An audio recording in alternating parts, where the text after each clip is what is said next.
नमस्कार साथियों। बहुत बहुत स्वागत है आपका साई बायोलॉजी क्लासेस में।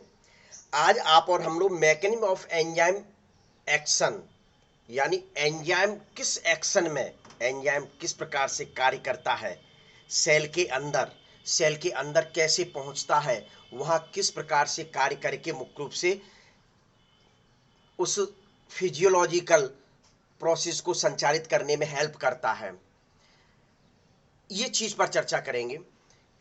लेकिन इसको समझने से पहले आपको केमिकल नेचर पढ़ना पड़ेगा एंजाइम वो हार्मोन का। आपको ये पता है कि हार्मोन का जो इंट्रोडक्शन वाला पार्ट था, फर्स्ट पार्ट इस चैप्टर का, तो उसमें मैं पूरा का पूरा मुख्य रूप से केमिकल नेचर बता के आया हूं। लेकिन एक बार उसी केमिकल नेचर को मैं यहां पुनः बताना चाहूंगा। तो केमिकल नेचर ऑफ हार्मोन देख लीजिए, हेडिंग में डाल रहा हूं।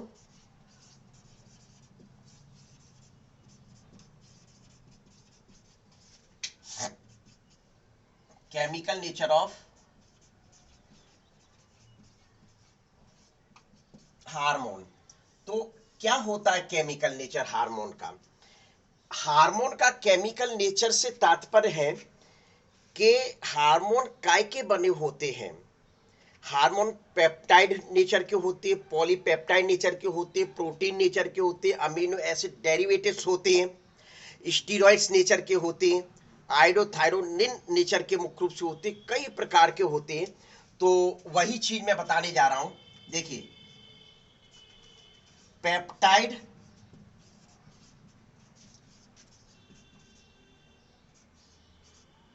पॉलीपेप्टाइड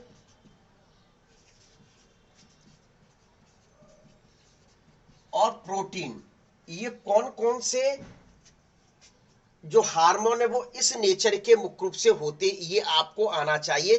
क्यों? क्योंकि उसी के बेस पर एंजाइम एक्शन डिपेंड करेगा।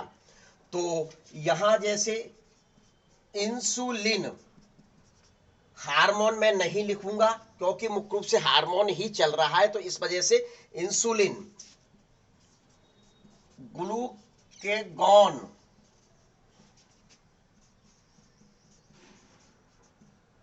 पिट्यूटरी, क्या मैंने पिट्यूटरी केवल लिख दिया यानी उससे पूरा इंडिकेट हो गया। हाइपोथैलेमिक यानी hypothalamus, hypothalamic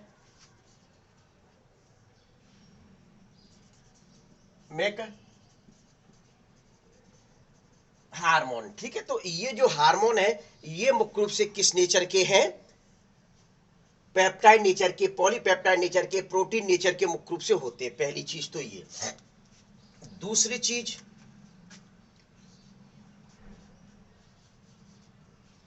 amino acid, amino acid derivatives.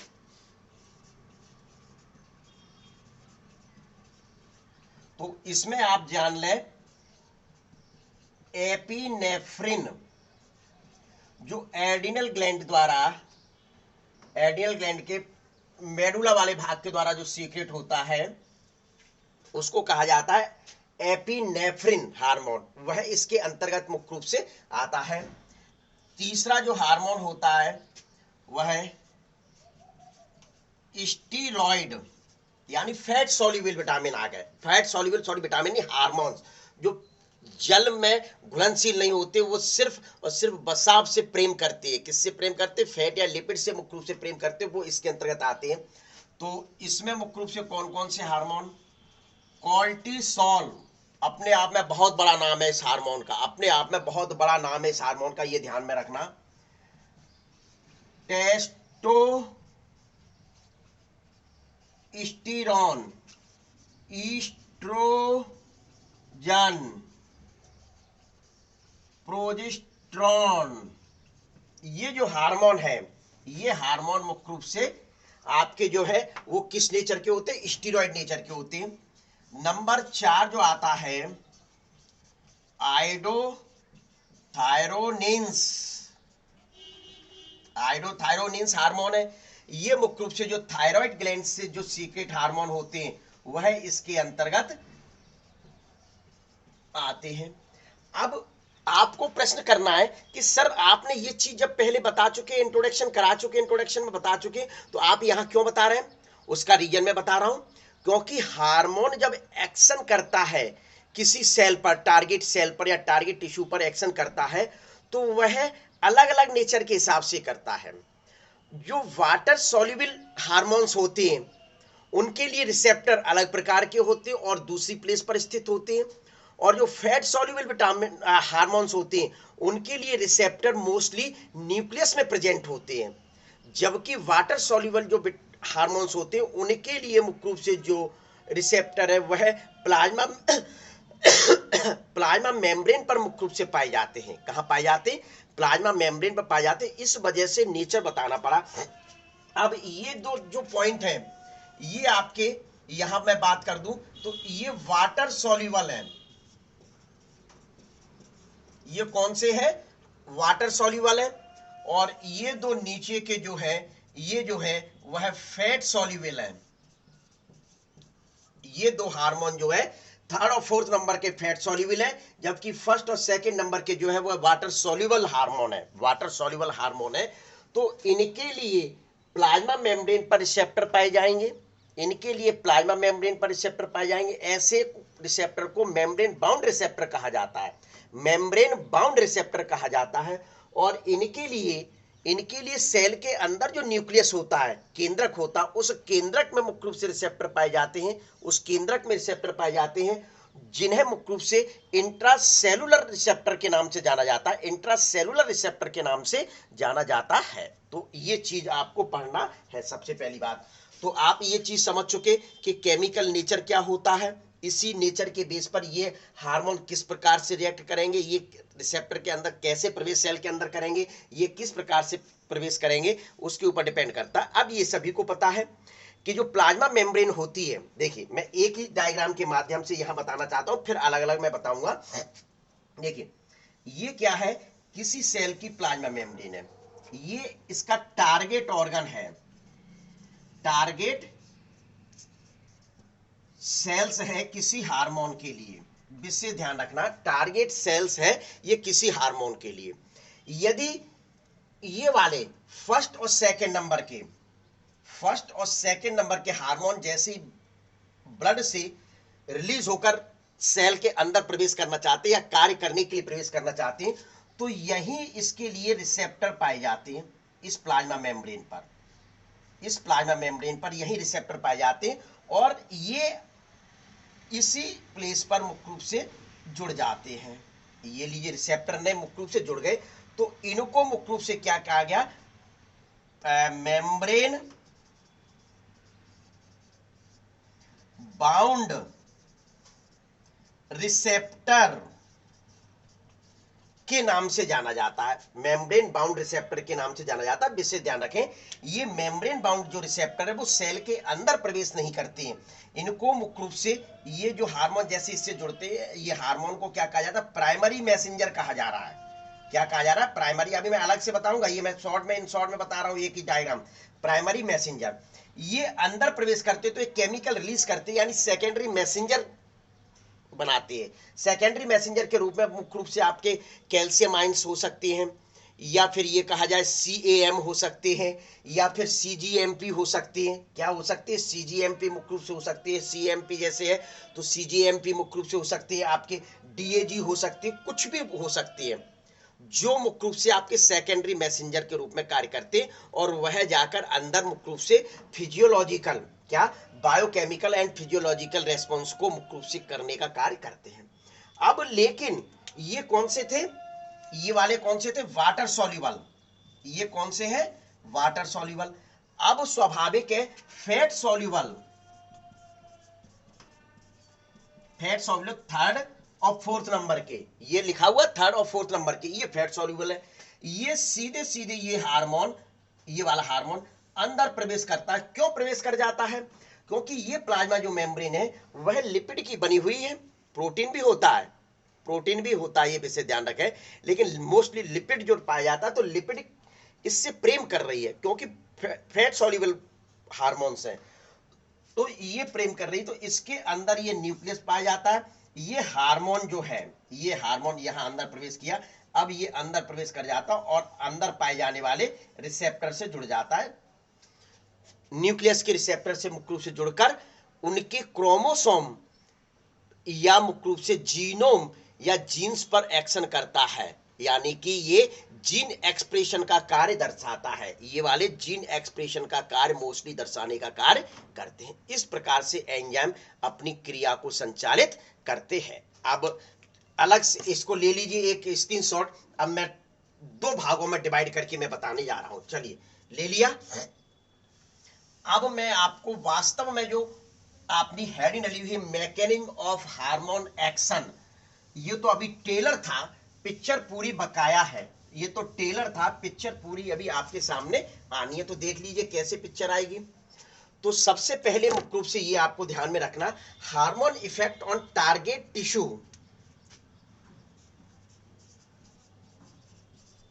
Hormone effect, सीधे सीधे लिख रहा हूं, hormone effect on target tissue और सेल, मतलब जिस पर हार्मोन को कार्य करना है उसको टारगेट सेल या टिश्यू कहा जाता है, पहले बता चुका हूं। By binding to specific protein called hormone receptor. ठीक है, ये क्लियर लिख दिया मैंने आपको। हार्मोन इफेक्ट मतलब हार्मोन जिस कोशिका पर या ऊतक पर प्रभाव डालते, अर्थात उनको जिस जगह कार्य करना होता है तो वहां के रिसेप्टर से ये जुड़ जाते हैं, वहां के रिसेप्टर से जुड़कर ही कार्य मुख्य रूप से कर सकते हैं। पहली चीज तो ये लिखा, located these receptor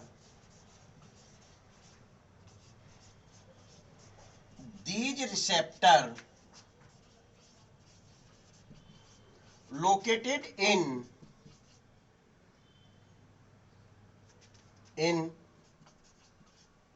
the plasma membrane called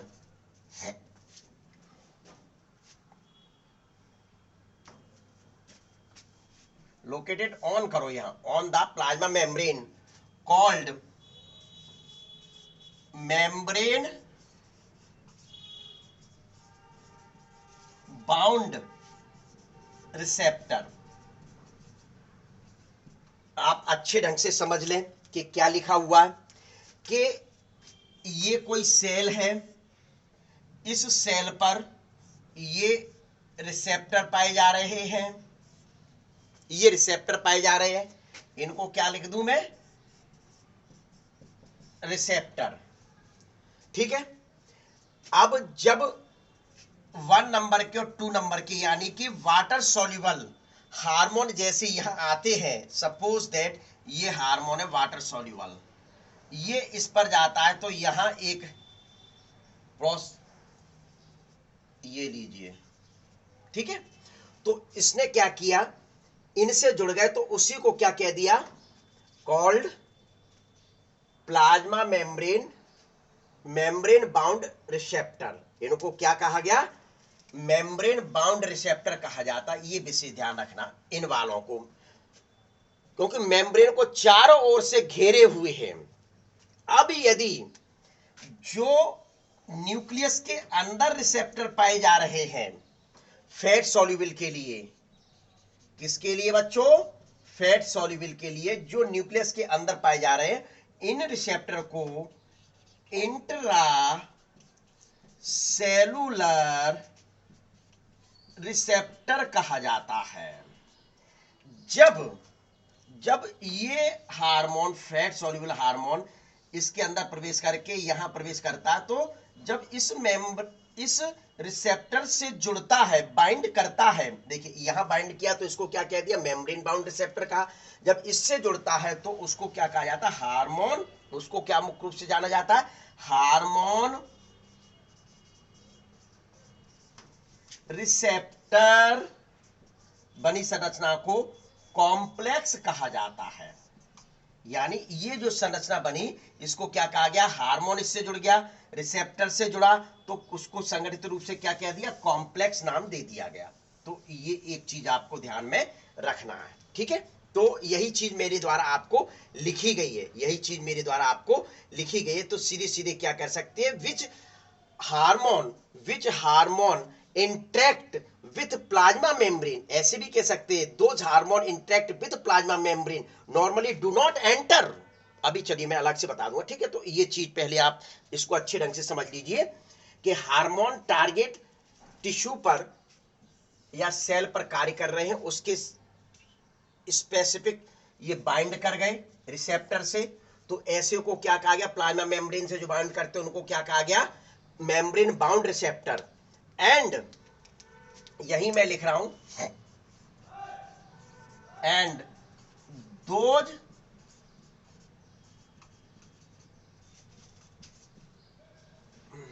these receptor located on the plasma membrane and those receptor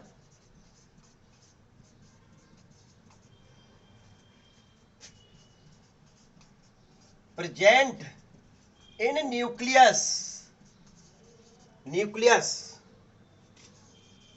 called, ये देखिए ये लिखा हुआ है इंट्रासेलुलर रिसेप्टर, इंट्रासेलुलर रिसेप्टर। जितनी बार आप कर सकते हो, लिख सकते हो, उतना अच्छा आपके लिए रहेगा। जितनी बार लिखोगे उतनी बार आपको याद होगा, ये विषय ध्यान रखें, इस वजह से मैं बार बार लिख रहा हूं। तो ये कंडीशन मुख्य रूप से है। अब इसी बेस पर मुख्य रूप से ये कहा जाता है कि हार्मोन रिसेप्टर मुख्य रूप से ये हुए, हार्मोन रिसेप्टर कैसे हो गए, दो टाइप्स के हुए, सेल मेम्ब्रेन पर पाए जाने वाले और न्यूक्लियस में पाए जाने वाले। सेल मेम्ब्रेन पर पाए जाने के साथ जब ये जुड़ते हैं तो मेम्ब्रेन बाउंड रिसेप्टर कहा जाता है, और अंदर जुड़ते हैं तो उनको हार्मोन रिसेप्टर कॉम्प्लेक्स मुख्य रूप से कहा जाता है। तो पहली चीज, each receptor is specific of, यहां मैं एक बहुत अच्छी बात लिखने जा रहा हूं, each receptor is specific for one hormone, यानी एक हार्मोन के लिए, एक हार्मोन के लिए प्रत्येक रिसेप्टर स्पेसिफिक होता है, या ये कहा जाए प्रत्येक, यहां ईच हार्मोन लिख सकते थे, each receptor is specific for each hormone, प्रत्येक हार्मोन के लिए एक स्पेसिफिक रिसेप्टर पाया जाता है। ये चीज भी मुख्य रूप से आप नोट कर लीजिए, ठीक है। तो अब एक एक करके आपको पहले ये पढ़ाया जाएगा, ये वाला, फिर उसके बाद ये वाला पढ़ाया जाएगा। तो किस प्रकार से आपको पढ़ना है वो देख लीजिए, नोट कर लीजिए, उठा लीजिए। चलिए जल्दी, पहली चीज। अब दूसरी चीज मुख्य रूप से आती है कि सबसे पहले आपको वाटर सॉल्यूबल हार्मोन्स के ऊपर चर्चा करनी है। किसके ऊपर, वाटर सॉल्यूबल।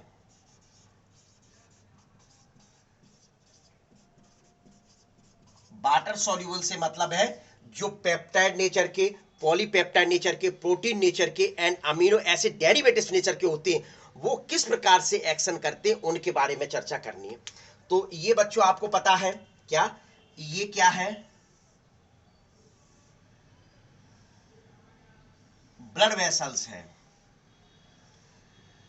किसी भी ग्लैंड्स के द्वारा, क्या, किसी भी ग्लैंड्स के द्वारा मैं मुख्य रूप से चर्चा कर रहा हूं, चाहे आप मतलब ये मान लीजिए पिट्यूटरी ग्लैंड, चलिए ये पिट्यूटरी ग्लैंड के द्वारा suppose that FSH hormone release किया गया, कहां पर किया जाएगा, ब्लड में, ये ब्लड में आ गया। अब इसको आपको पता है कौन सी सेल पर रिएक्ट करते हैं, ये तो पता ही है, मैं बोल नहीं रहा हूं, इस सेल पर रिएक्ट करना है, इस सेल पर मुख्य रूप से स्पेशली करना है। तो यह मुख्य रूप से यहां से, हाँ, इसके लिए मैं मुख्य रूप से पहले ये बना दूं कि ये क्या पाए जा रहे हैं, रिसेप्टर, ये क्या पाए जा रहे हैं बच्चों, प्लाज्मा मेम्ब्रेन पर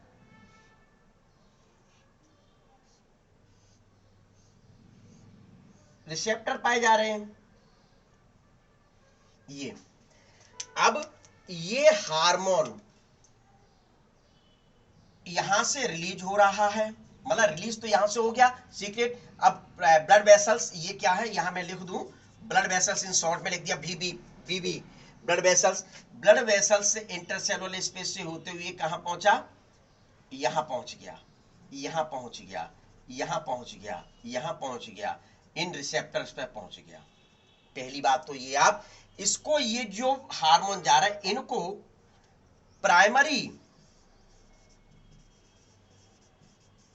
प्राइमरी मैसेंजर कहा जा रहा है, क्योंकि ये मैसेज को लेकर जा रहे हैं। इनको क्या कहा गया, प्राइमरी मैसेंजर कहा जाता है। और ये प्राइमरी मैसेंजर रिसेप्टर से जुड़ गए। ये रिसेप्टर हैं, ये मेम्ब्रेन रिसेप्टर कहला रहे हैं।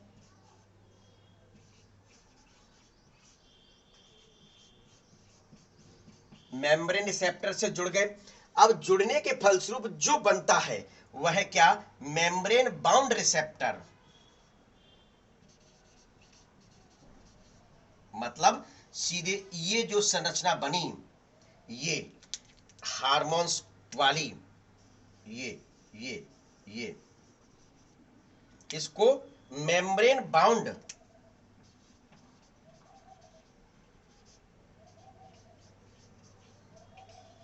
मतलब मेम्ब्रेन को चारों ओर से घेरे हुए है। क्या मेम्ब्रेन को चारों ओर से घेरे हुए, तो मेम्ब्रेन बाउंड।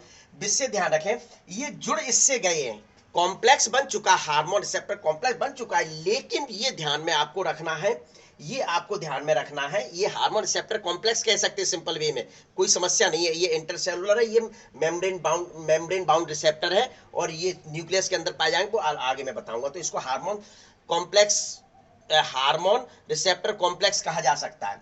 विशेष ध्यान रखें कि ये रिसेप्टर अंदर प्रवेश नहीं करेंगे, ये रिसेप्टर अंदर प्रवेश नहीं करेंगे। इसकी जो अंदर की जो लेयर होती है, ये मैं जो अलग से बना रहा हूं ब्लू कलर की,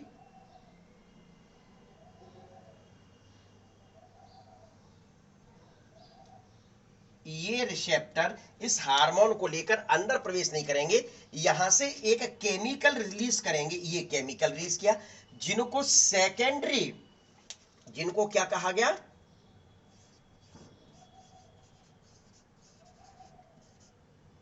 सेकेंडरी मैसेंजर।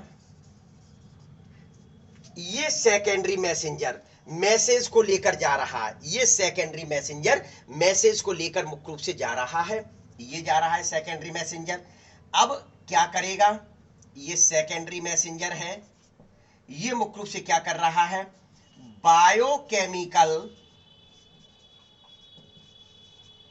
न्यूक्लियस ये अलग से कोई मतलब नहीं है, बायोकेमिकल रेस्पॉन्स व्यक्त कर रहा है। और बायोकेमिकल रेस्पॉन्स सीधे फिजियो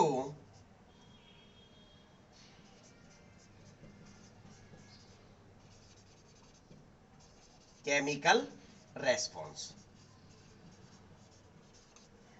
ये लीजिए, ये हार्मोन ने मुख्य रूप से कार्य कर दिया और मेटाबॉलिक एक्टिविटी को मुख्य रूप से शुरुआत करने में हेल्प इस प्रकार से करते। ये वाटर सॉल्युबल हार्मोन्स हैं, इस प्रकार से मुख्य रूप से एंटर करते हैं और अपनी क्रिया को संचालित करने का कार्य करते हैं।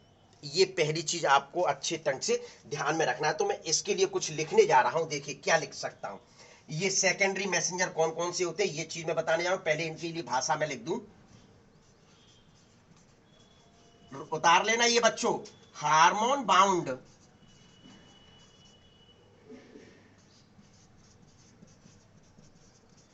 रिसेप्टर, हार्मोन, पहले ये लिखूं, hormone which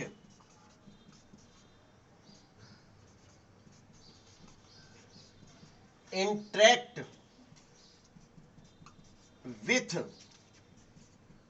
plasma membrane bound receptor, bound receptor normally do not enter the target cell but generate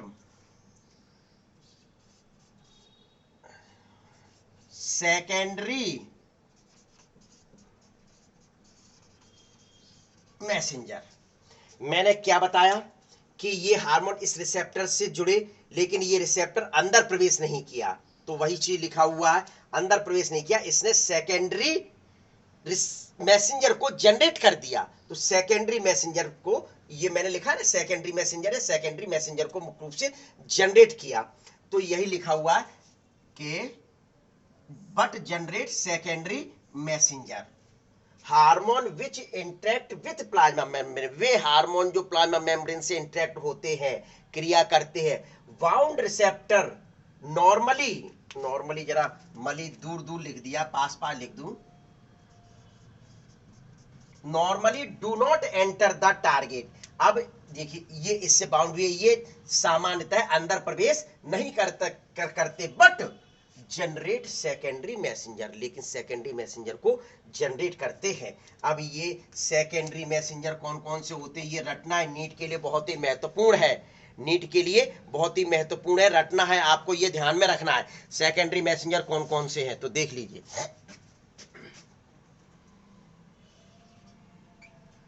calcium ion है पहला, दूसरा CAMP है, तीसरा CGMP है, चौथा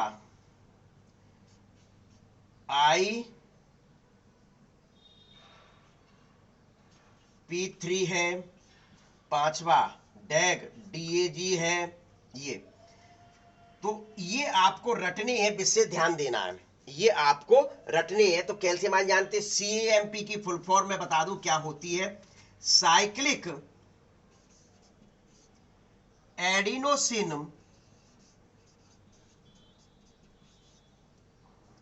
मोनोफॉस्फेट।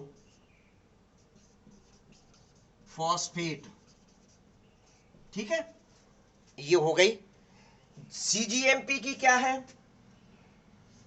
साइक्लिक ग्वानिन कर दो मोनो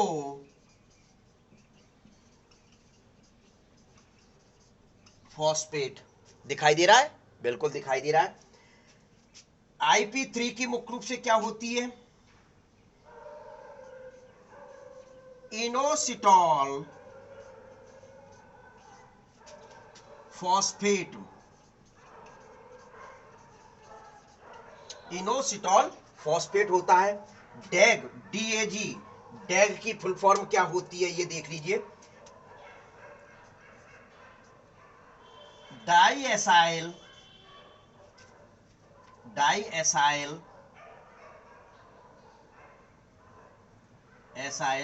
ग्लिसरॉल।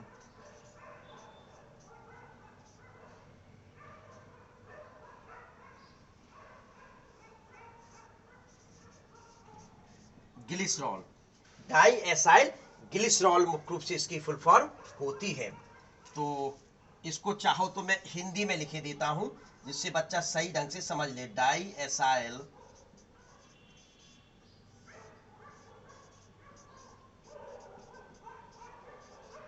ग्लिसरॉल, ये अपने क्या है, सेकेंडरी मैसेंजर है, ये सभी के सभी।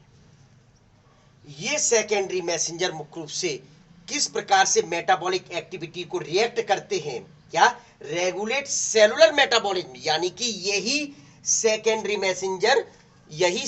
मैसेंजर मुख्य रूप से सेल के अंदर होने वाली मेटाबॉलिज्म को रेगुलेट करने का कार्य करते हैं। Biochemical response, physiochemical responses which is turn regulate, which is turn, यहीं लिख दो, which is turn regulate cellular metabolism। ठीक है, ये मैंने मेरे द्वारा लिख दिया गया कि ये सेकेंडरी मैसेंजर जो है which is turn regulate cellular metabolism. इतना आपको मुख्य रूप से इसके अंतर्गत तैयार करना है। पहली चीज तो मुख्य रूप से ये हुआ आपका। ले लीजिए जरा एक बार फिर से समझ लीजिए भैया, कहीं कुछ नहीं है। पीयूष ग्लैंड के द्वारा ये हार्मोन सीक्रेट होकर ब्लड में आया। एफएसएच का एक एग्जांपल लिया, एफएसएच ये यहाँ आकर आ गया, मेम्ब्रेन पर पाए जाने वाले रिसेप्टर से जुड़ गया, यानी मेम्ब्रेन बाउंड रिसेप्टर जुड़ गया। लेकिन ये रिसेप्टर अंदर प्रवेश नहीं करते। तो लिखा हुआ है, कहीं लिखा हुआ है, देखिए, do not enter the target cell, अंदर प्रवेश नहीं किए अंदर। लेकिन रिसेप्टर मुख्य रूप से ये क्या करती है, केमिकल रिलीज कर देते हैं, यानी कि सेकेंडरी मैसेंजर जनरेट करते हैं, सेकेंडरी मैसेंजर को जनरेट। ये जो जा रहे हैं इनको प्राइमरी मैसेंजर कहा गया। ये क्या है, प्राइमरी मैसेंजर है। अंदर ये जो बने इनको सेकेंडरी मैसेंजर कहा गया। ये सेकेंडरी मैसेंजर ने मुख्य रूप से बायोकेमिकल रेस्पॉन्स और फिजियोकेमिकल रेस्पॉन्स किए, जिसके फलस्वरूप ये सेकेंडरी मैसेंजर क्लियर लिखा है, which is turn regulate cellular metabolism. इस प्रकार से यह है सेलुलर मेटाबॉलिज्म को रेगुलेट करने का कार्य करता है, यानी कि कोशिका के अंदर होने वाली उपापचय क्रियाओं को रेगुलेट करने का ये हार्मोन्स कार्य करते हैं। ये वाटर सॉल्युबल हार्मोन है। अब मुख्य रूप से आता है, ले लिया एक बार इसका स्क्रीनशॉट ले लीजिए बच्चों, फोटो ले लीजिए जल्दी से। अब मुख्य रूप से इसके बाद आता है सेकेंडरी फैट सॉल्युबल। चलिए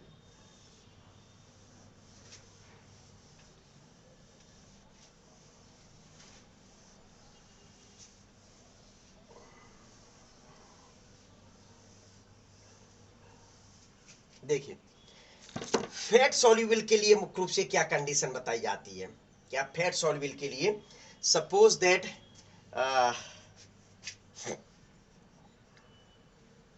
एस्ट्रोजन ले लें या टेस्टोस्टेरोन, जो भी एस्ट्रोजन हार्मोन ले लें, क्या स्टीरॉयड हार्मोन को लेके चलना पड़ेगा। यहां वाटर की जगह में क्या कर दूं, लिपिड सॉल्युबल या फैट सॉल्युबल, चलो शॉर्ट में लिखो fat soluble vitamin hormone, fat soluble hormone चल रहा है। तो यही आपकी क्या है, कोई ग्लैंड है, ये ग्लैंड है, इस ग्लैंड के द्वारा ये हार्मोन सीक्रेट किया गया। ये हार्मोन है, ये सीक्रेट हो रहा है। ये हार्मोन ब्लड वेसल्स में पहुंचा दिया गया, ये ब्लड वेसल्स में आ गया, यानी मैं सीधे सीधे यहां ब्लू कलर से ही हार्मोन को बनाऊं, ये ब्लड वेसल्स में आ गया। अब यहां से ये हार्मोन, इसको ईस्ट्रोजन कह के चल रहे हैं ना, ये लीजिए ईस्ट्रोजन एग्जाम्पल, स्टीरॉयड हार्मोन होते हैं ईस्ट्रोजन। अब ये जो हार्मोन है, ये जो हार्मोन है सीधे सीधे ये मेम्ब्रेन है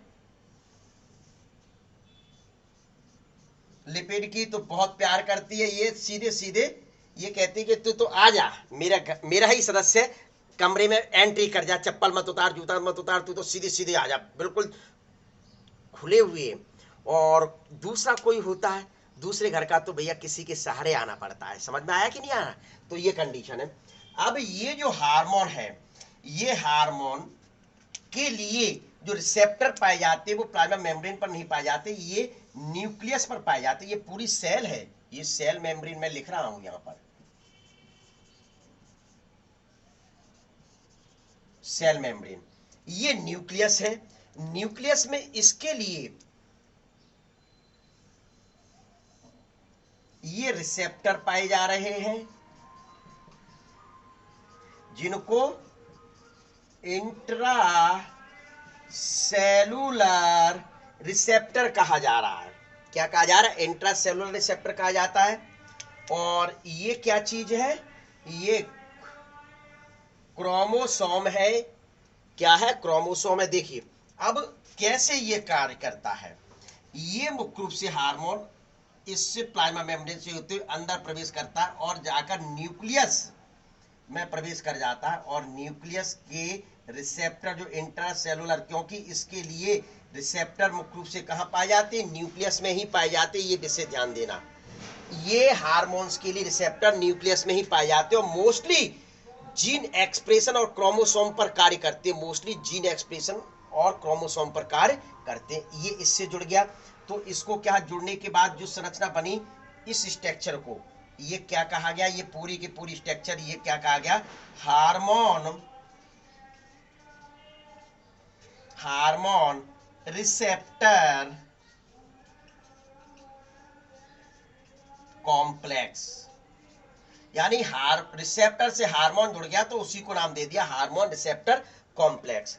अब ये हार्मोन रिसेप्टर कॉम्प्लेक्स मुख्य रूप से किस पर, इस क्रोमोसोम पर कार्य करेगा, जीन एक्सप्रेशंस की क्रियाएं मुख्य रूप से करेगा। तो जिसके फलस्वरूप मुख्य रूप से क्या होगा, ये सपोज दैट क्रोमोसोम है,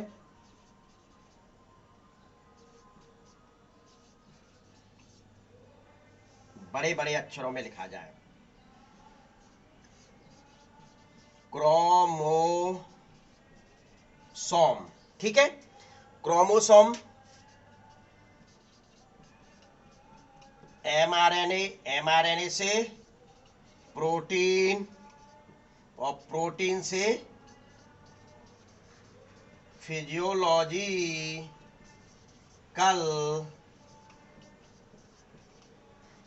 रेस्पॉन्सेस, ये इस प्रकार से मुख्य रूप से कार्य करते। बहुत है मेरे भाई, बहुत है, अब कुछ नहीं हो गया। देखिए सीधे अंदर प्रवेश कर गया, ये घर का सदस्य था, उसने रोक टाक ने, इसके लिए मेम्ब्रेन पर रिसेप्टर की आवश्यकता नहीं थी, तो इस प्रकार से ये मुख्य रूप से कार्य करते हुए अंदर प्रवेश कर गया। अब देखिए इसके लिए आप और हम लोग क्या लिख सकते हैं, फैट सॉल्युबल के लिए क्या कंडीशन है। तो देखिए सबसे पहले मुख्य रूप से आपको बताना है कि hormone which interact, hormone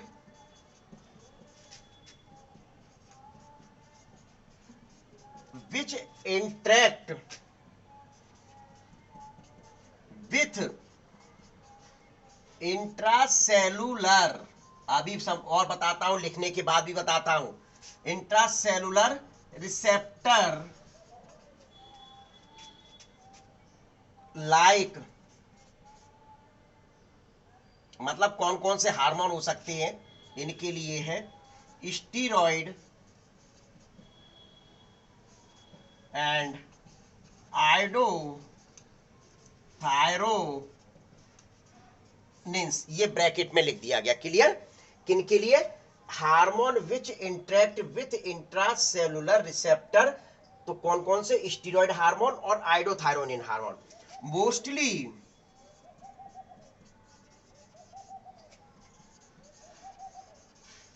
regulate gene expression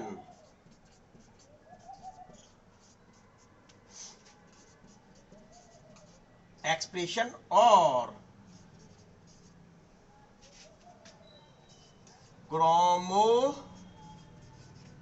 दिखाई दे रहा है, दिखाई दे रहा, chromosome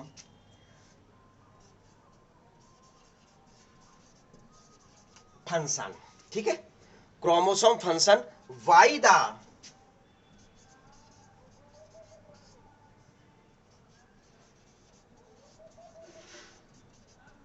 by the interaction of hormone receptor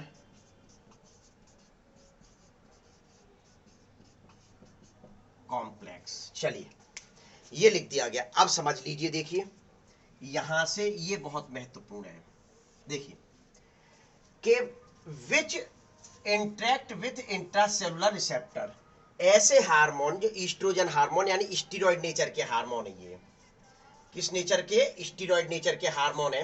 ये हार्मोन ब्लड वेसल्स से मुख्य रूप से अंदर प्रवेश, ब्लड वेसल से बाहर निकलकर इंटरसेलुलर स्पेस से होते हुए ये मेम्ब्रेन, जो प्लाज्मा सेल मेम्ब्रेन कहला रही, सेल मेम्ब्रेन से होते हुए न्यूक्लियस, क्यों, क्योंकि इनके लिए विशेष ध्यान रखना है, न्यूक्लियस में ही मोस्टली रिसेप्टर पाए जाते हैं, तो ये प्रवेश कर गया, तो इससे बनी संरचना को हार्मोन रिसेप्टर कॉम्प्लेक्स कहा गया।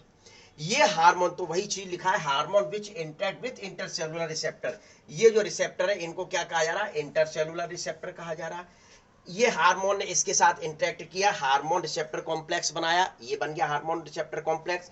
तो मोस्टली रेगुलेट जीन एक्सप्रेशन और क्रोमोसोम फंक्शन, यानी कि ये जीन एक्सप्रेशन की क्रिया के लिए फंक्शन करते हैं या को फंक्शन करते हैं या क्रोमोसोम पर फंक्शन करते हैं। क्या किया, क्रोमोसोम एमआरएनए बनाया, एमआरएनए से प्रोटीन बनाई और प्रोटीन ये फिजियोलॉजिकल केमिकल, ये लीजिए भाई। इस प्रकार से मुख्य रूप से ये कार्य किए जाते हैं। तो विशेष ध्यान रखना है भाइयों, वाटर सॉल्युबल के लिए प्राइमरी मैसेंजर हार्मोन होता है।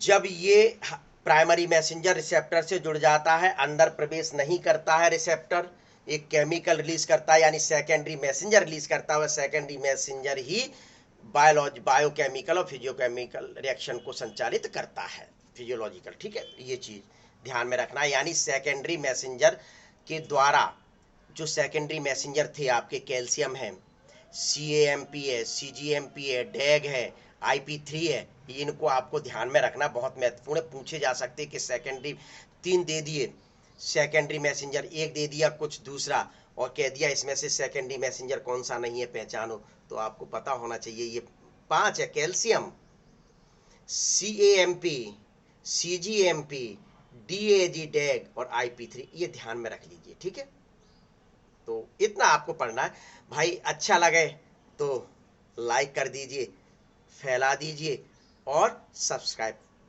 Okay bye, see you, meet again. ले लीजिए इसका।